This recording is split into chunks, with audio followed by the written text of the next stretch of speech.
What's up, everybody? Welcome to our review of Beyond the Wall, episode 6 of season 7 of Game of Thrones. Lots of stuff happening here. This was a very intense episode. It's one we've been kind of waiting on for a while. There's been a lot of speculation this week about things that were going to happen, especially because they made the episode not the pre-roll, but the preview very much about going into the cold and all the things that were going to happen there. It was basically just this full-on all-star team, like Space Jam style, of our heroes in Westeros. So we're basically going to head out with them right off the bat. I am going to go chronologically through this. I'm going to take more time in certain areas. If anyone out there has questions, please put them in the chat, and if they're related to the section I'm talking about, I'll definitely respond. And after that, we'll do some Q&A afterwards. So thank you all for coming, and I hope you enjoy. Anyway, whenever we start out, we're actually walking past the wall. And we've got a bunch of different people talking. It's kind of a fun little thing seeing this group kind of bond, since you've got so many people that shouldn't get along together. Like, you've got Gendry, who was sold to Melisandre from the Men Without Banners. You've got the Hound, who despises about everybody in the party, but some more than others. You've got Tormund and Jorah, who, because of Jorah's father, they hate each other. You've got so much going on and they're setting aside their differences, and they're still finding some humor in this, and it's a lot of fun to watch them actually do that. Like, I believe one of the first ones we've got is Godry talking to, or Gendry, not Godry, Gendry talking to his to Beric about being sold, and like the Hound basically calls him whinging, and basically they're giving him shit because it's like, yeah, you died, or you almost died, who cares, you're still alive, you're here. There are worse ways to go than having crazy redheaded lady make you naked. And it's just a lot of fun going on back and forth between them. Then it gets a little bit more serious, of course, because Jon comes into the picture, and he offers Longclaw back to Jorah. And this is huge in this sort of a fight, because I think the only other weapons they'd have it would basically be giving Jon like some obsidian daggers to work with, maybe an obsidian halberd if they had the extras. And so they have this moment where it looks like Jorah's going to keep Longclaw, and he decides that he's lost the right to that Jorah's father gave it to him, and that makes him the rightful owner of Longclaw. Like, it's become basically the King in the North sword. And like, it is also like one of the Valyrian blades, one of the most important artifacts that's left in the world, especially for going beyond the wall right now. So after that, we have a scene with Sansa and Arya. Arya's relating back to whenever she was a child and she saw Sir Roderick giving lessons to everybody else, and she had to wait until all the boys left the area, and she would go pick up the bow and just fire the arrow. And slowly, she honed it in until she got that bullseye and found Sir Roderick smiling upon her from above. He just clapped his hands. It was basically a moment where she realized that the rules were wrong in Westeros, and not that she was wrong for wanting to do that. It's one of those where it really is an important thing to her to have this moment, because Sir Roderick gave the encouragement, even though he probably shouldn't have by normal customs.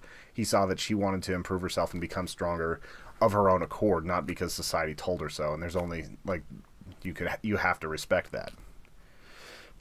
At this point, Arya pulls out the scroll from season 1 or 2, I think it was season 1, that Cersei made her write. And it's basically detailing that everybody should come bend the knee, and it's going to Robb Stark, and like they're just trying to make sure people are loyal after they killed his father. And it's just an entreaty like with her beloved Joffrey, and it's interesting that Arya would have rather seen her sister die than write something like this, because it's a full-on betrayal in her eyes. And I don't think that that's entirely fair. She looks at her sister as being so weak, and at this point in time she was, but she's not that person anymore. That's leagues and battles and so many times ago that it really doesn't matter. Like, that is a full-on, like, that's a different life for Sansa. Sansa's changed a lot ever since that season, but like, by the time she was done with Ramsay Bolton, she was pretty much like her mother. She's strong, she's competent, she knows what she's doing, and she's finding her way in the world. And to hold these sins against her from something that happened so long ago, it does seem a little bit petty to me. But this is Littlefinger's machinations trying to isolate Sansa so that she goes to him for guidance. and she still feels like she's indebted to the Knights of the Vale because of this sort of thing. So we'll see how it turns out. She also wonders what she'll do with the letter, and she asks what's better, anger versus fear. And basically she's saying that she would have rather chose anger than gone with fear, which is what Sansa chose. Because Arya did want to go up there and try to help her father, even if it would have led to certain death. Next scene is like my note here is gingers are great, and it's just Tormund talking smack to the Hound, and they're going back and forth, and he's trying to say, like, I don't think you're as mean as you think you are. You just have very sad eyes. And it's a comical scene where they're going back and forth. And then he reveals that he's in love with Brienne of Tarth. And he doesn't know the history that the Hound was basically almost killed by Brienne. And it's just this moment where he's like, you are with Brienne of Tarth? And it was just, it's good fun. Like I said, they're trying to build some camaraderie with this group. I mean, they shipped them all to Iceland. They got to get more than just battle sequences out of them. They got to show that there's some group unity, that there's some levity, that these guys can work together, even if they get on each other's nerves. At this point, Beric and Jon are also talking about life. You saw this in the episode preview where Beric was saying that essentially the enemy always wins. The enemy is death. And up until that point, you can only fight it. And they kind of go back and forth, and it's like one resurrected man to another. And they kind of have a different view on life and death than most of the people in their party. So it was just a nice little thing, and I've always been a fan of Beric Dondarrion, plus the actor that they got to play him, I'm not sure what his name is offhand. Like, that dude just does a very good job. He's just got the voice, he's got the presence to be a major character in a show like this, and I've always enjoyed whenever he was there. It kind of sucked whenever they were gone for like 3 seasons, but I'm glad that he's actually got a major thing going on right now. After this, we have Tyrion and Daenerys, and they're basically sitting around a fire, and Daenerys says, like, I'm glad that you're not a hero like these men. And basically, she lists off a bunch... what's up, Noel Force? She lists off a bunch of different men that are in her life that are kind of... They've all fallen in love with her at some point. They've all, like, been there for her. They've all done her bidding as much as possible. And so many of them have died. So many of them have lost so much that's dear to them, and she's saying that she appreciates that Tyrion isn't that type of hero that's just going to leave as soon as he gets back, like Jorah. Like, Jorah might not have even stayed the night in Dragonstone before they ended up leaving. Like, that's just how fast it all went. Nolforce, are you a fan of the series? Are you all caught up? Did you just watch the new episode? But with this, like, there's also a moment that I really enjoyed where you've got her saying that that Jon is too small, and it just reminds me of so much, like, I was triggered for all the Tinder times out there where it's just like, I'm only 5'10", I'm not tall enough, I gotta be like 6'3". But yeah, like, she would have swiped left on Jon just because he's an average sized dude instead of, Khal Drogo or something like that. Khal Drogo, I'm trying to remember the name of her lover while she was across the sea. It's another long D name, I can't remember exactly. Dahario, that's it. And, which, side note, I met that actor at a film festival. He's an awesome dude. The recast one, not the original one.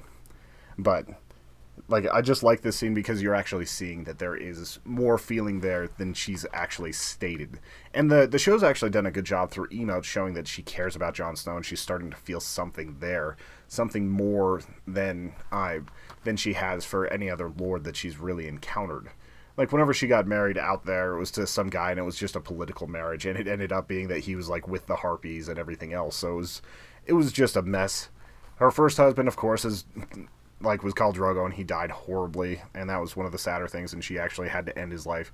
So, it's not a good fate for anyone that she's actually married, but Jon's already died, so maybe that'll, break the cycle. And after they get done talking about Jon, they start talking about the nature of fear as a ruler, and how fear is kind of a brittle thing because everyone below you is rooting for you to die, is rooting for that one person to come up and find a way to usurp you, that disease to take you out. And he's definitely got a point here, and like, he keeps harping on what happened with the Tarleys, and I don't blame him. Like, I feel like somebody should have forced Randall Tarley to stay there and forced Dickon back into the line.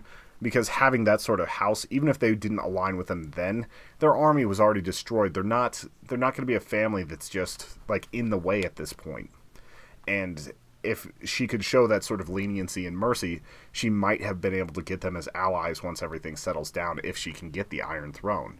So I understand where he's coming from here, but I also understand her frustration where it's like she just needed a victory, like an outright, unquestionable victory. So, moving on from there, this is the first of the undead that we actually get to see in this episode, and it's an undead bear, which is kind of foreshadowing for things to come. We've got the bear just charging in. Also, Null Force, if you have questions about any of these scenes, just throw them in the chat and I'll try to answer them. Otherwise, we'll have more Q&A at the end. But you have this bear charging in, and at first you think it's just a normal large bear, but then this thing is like full-on grizzly size, just beyond the wall, and it turns into a scrap where a couple red shirts end up getting torn up, and more importantly, we end up seeing, why can't I think of his name right now? Thoros, that's his name. We end up seeing Thoros getting just tackled, and he basically threw himself in front of the hound. He saves the hound's life here, especially because this bear is on fire now because Barrack and him are swinging flaming swords at it. And whenever you've got like something undead for a while, it just dries out. Plus, it's kind of an enchanted type sword. It seemed like anytime they hit anything, it just sort of became combustible from the inside, which is definitely some of the Lord of Light's magic. I always love the look of a flaming sword. That goes back to my EverQuest days where the paladins had that as like a pre-epic weapon. It was always cool to see that. But you end up seeing like Thoros getting just manhandled, bitten, chomped on, and eventually like they end up killing the bear. But it's mostly too late for Thoros. They give him some wine, they sear his wounds shut, but you can tell he's just not, like, he's not doing very well. He's bleeding out slowly. And if you're bleeding out in the middle of, like, in the middle of the area outside the wall, you're probably going to be losing degrees every few minutes. And slowly, like, he's basically just doomed. And whenever your party loses the cleric right off the bat, like, you're pretty much screwed. Like, unless somebody's going to come in and help you, like, and you don't have your healer, it's kind of game over for a lot of these people. Let's see. Yeah, and I have a note here that says Bannerman dead, ? Because I wasn't 100% sure if it was a Bannerman, but I was pretty sure it ended up being one. Next scene has Sansa and Peter. Lots of people changing loyalty. Like, she's talking about how the Glovers and the Knights of the Vale and everyone else are trying to do that, and about how different houses are all of a sudden back behind the Starks, even though they weren't before, and just this back and forth that's been happening for a while. And you can't entirely blame the houses for trying to go with the winning side, but there's a lot of lost honor there. And she just doesn't know who she can actually trust.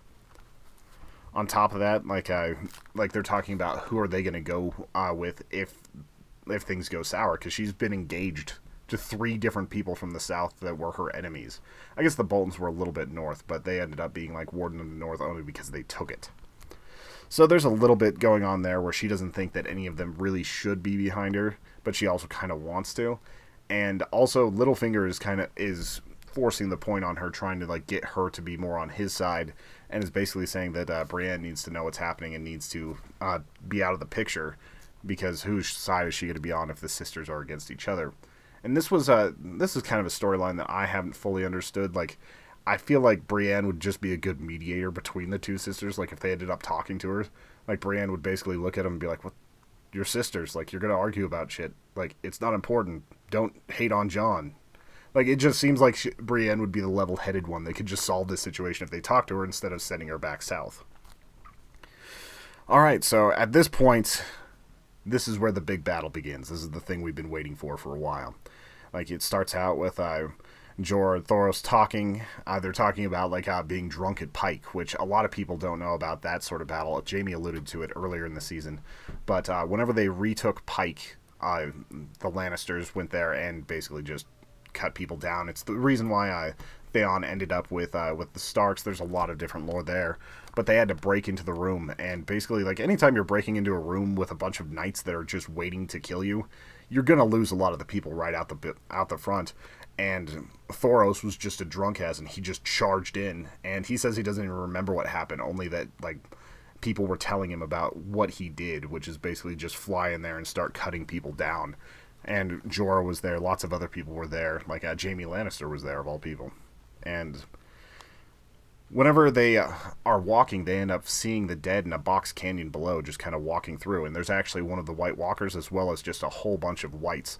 And they know that this is probably their opportunity to capture one because it's a manageable number. It's not an army, it's like a scouting party or something of the sort.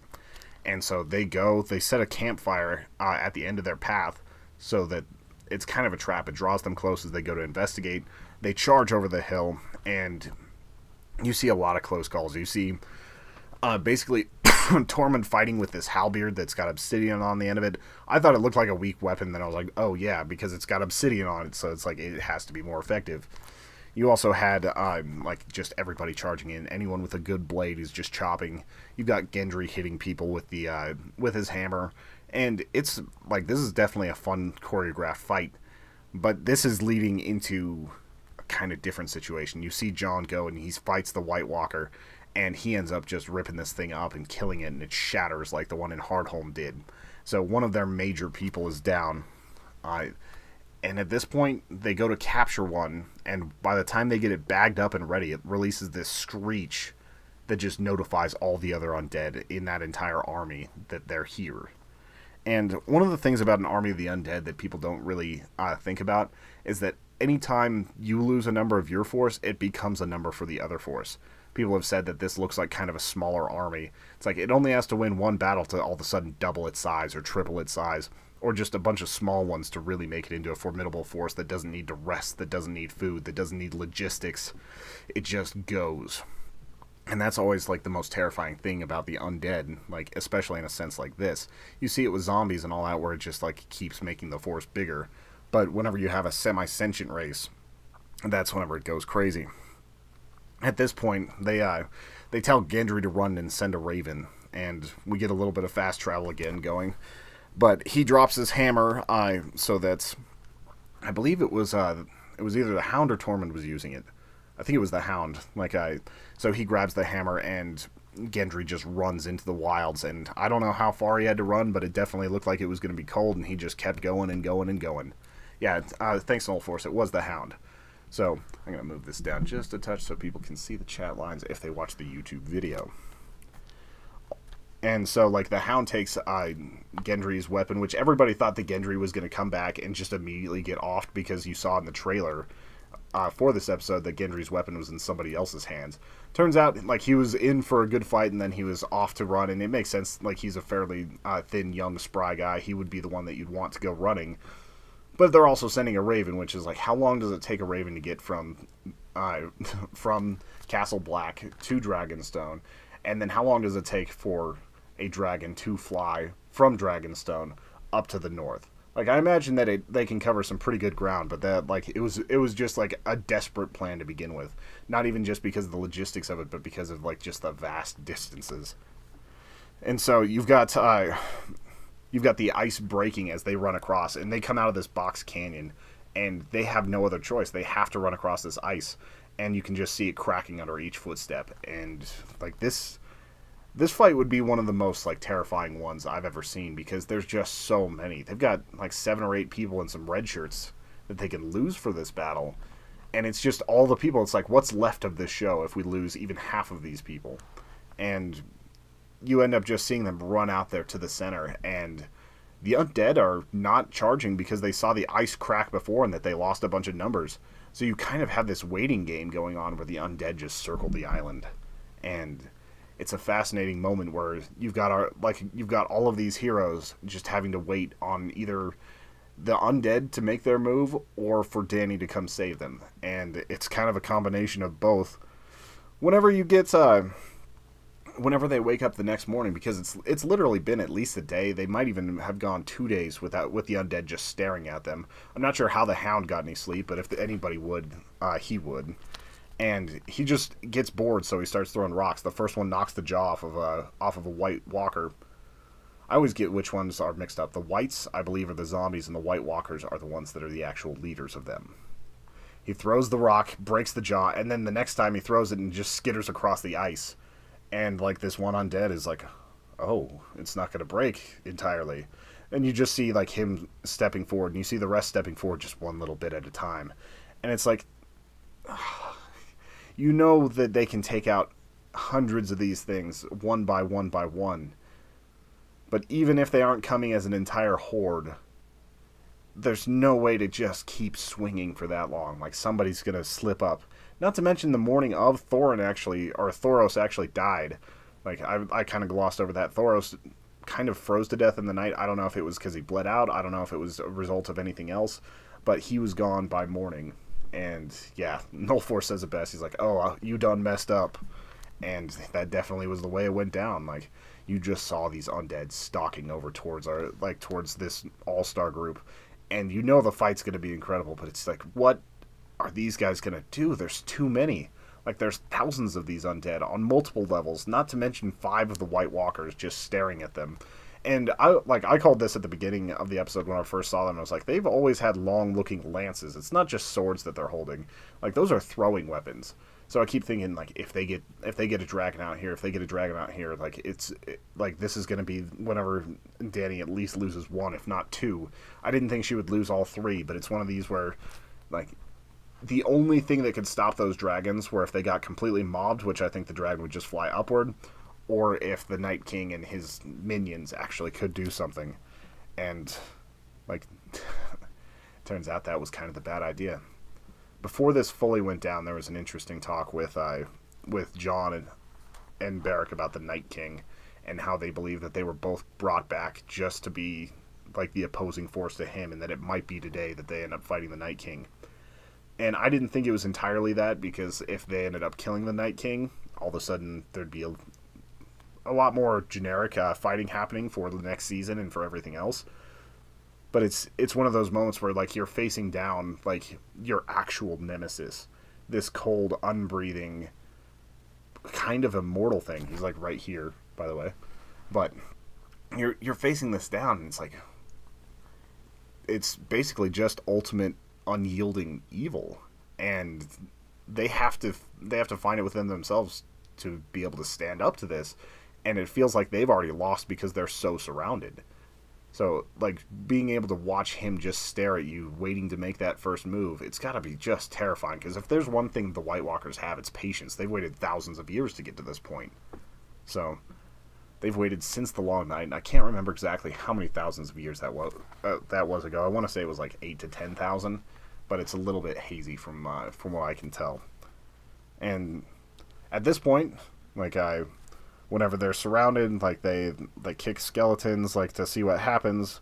We get back to Brienne and Sansa, and Sansa sends Brienne away, and what seems like why are you doing this move? Like I said, it's a little bit sloppy to me.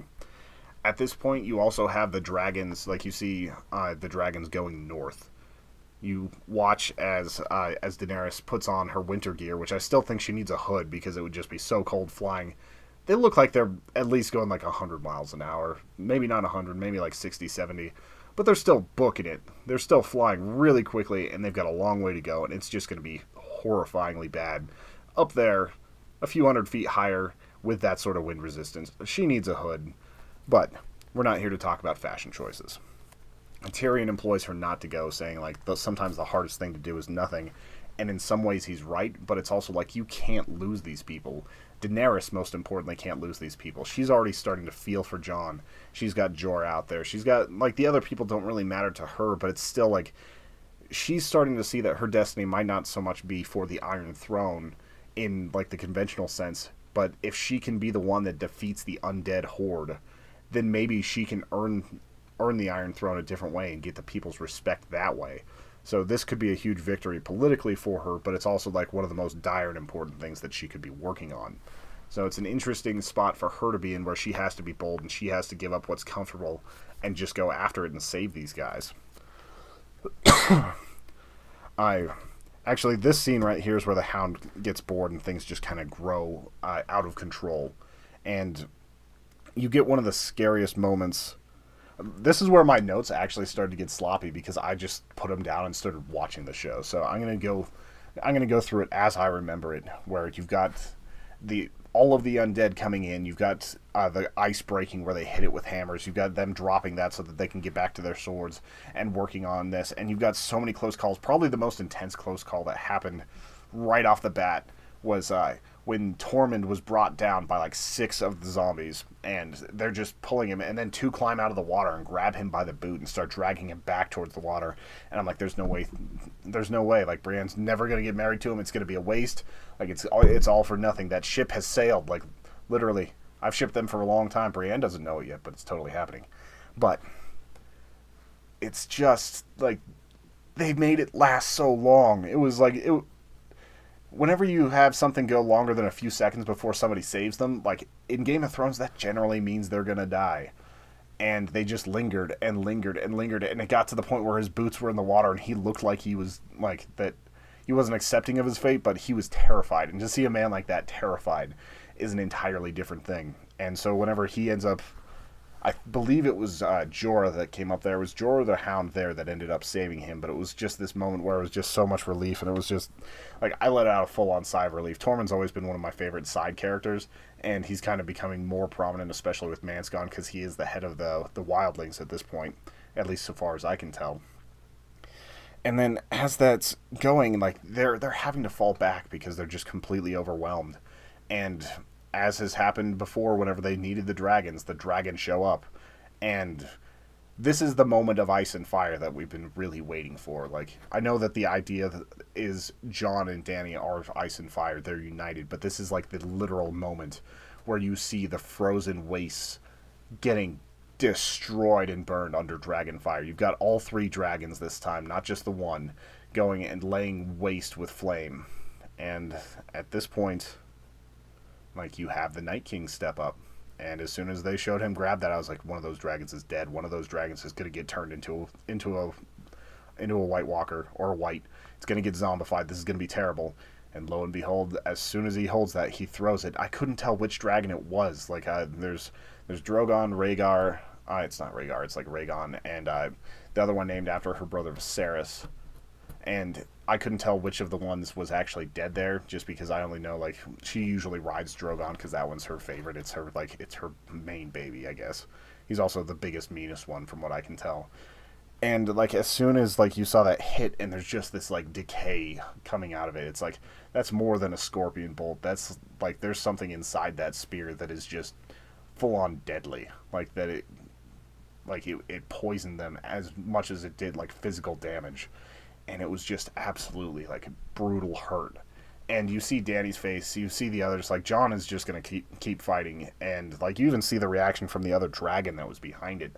And I was kind of surprised the dragon didn't try to land and just go completely apeshit or anything like that. Like, there was a lot of, like, there was kind of a mournful cry, and then they just did as they were told and kind of got out of there, which is better for their health because there were more spears to be had.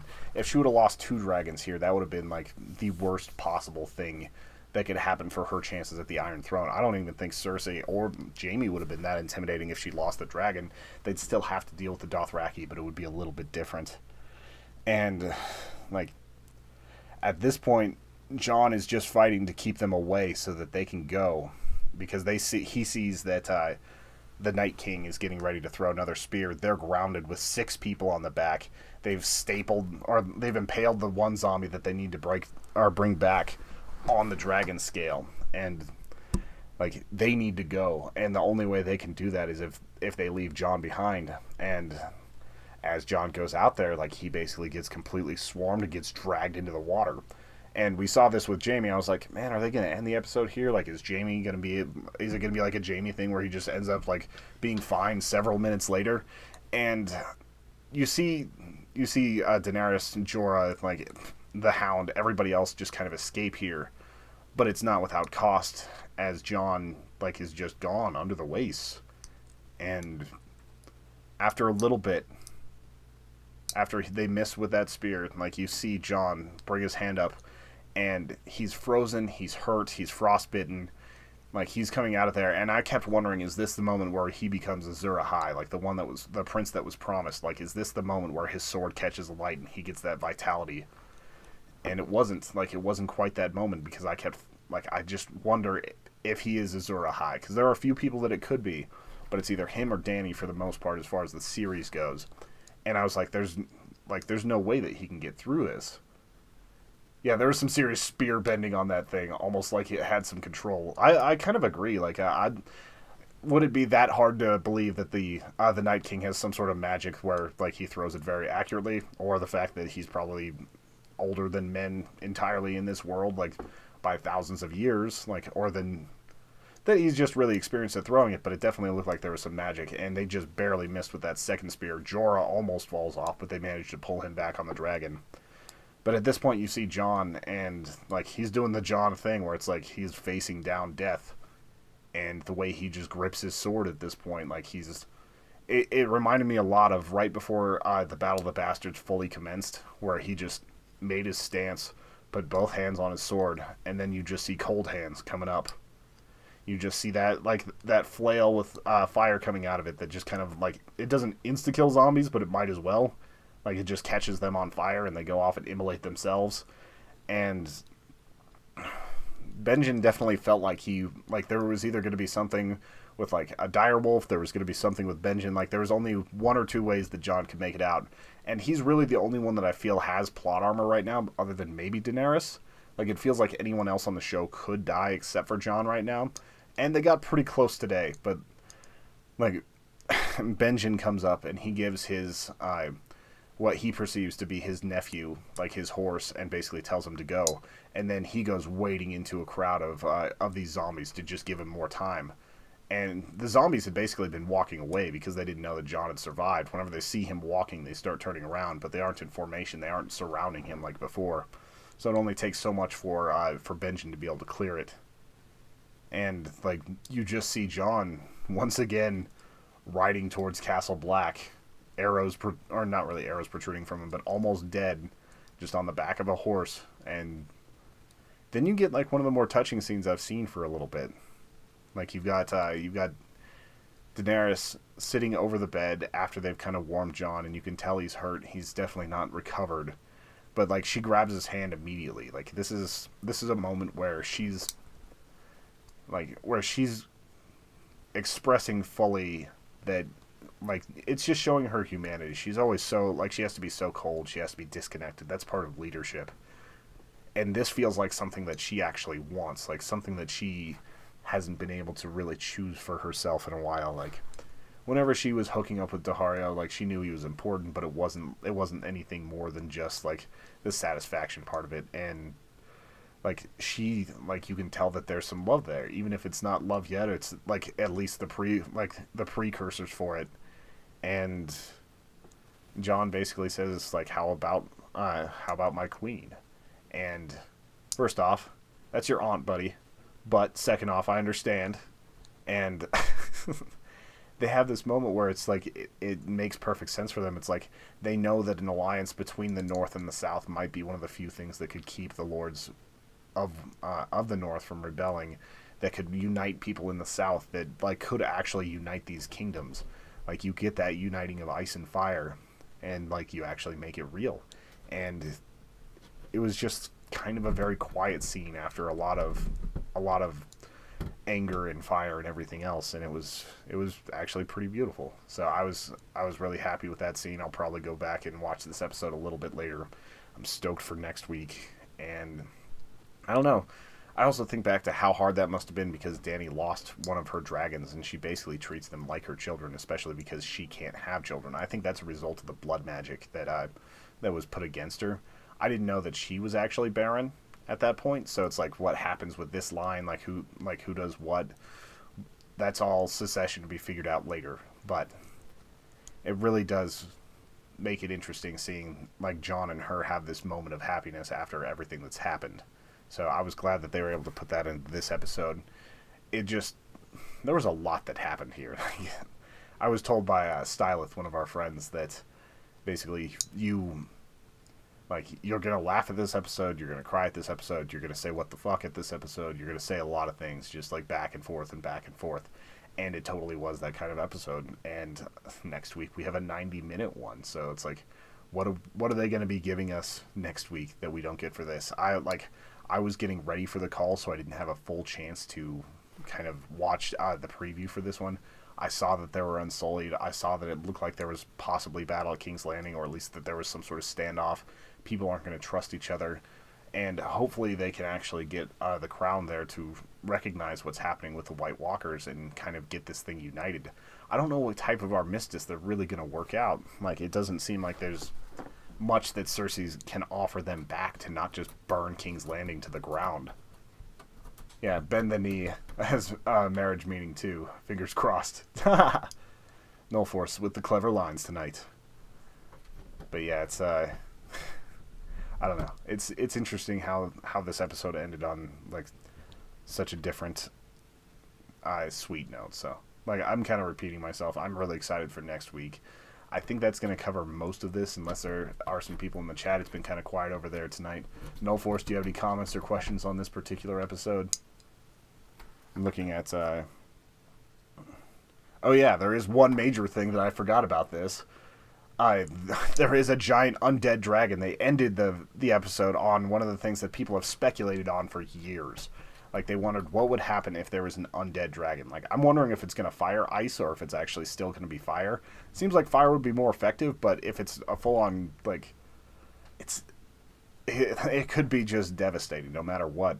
Like, you could literally have Cersei using scorpions to try to take out these dragons. Are the dragons going to end up having to fight each other? Like, because they're undead, are they more likely? Like... Yeah, it could be immune to dragonfire. I don't think that it'll be immune to dragonfire. Like, it could be because of its hide and everything. But it doesn't feel like it would be entirely immune to it, especially if it's getting a double dose from the other ones.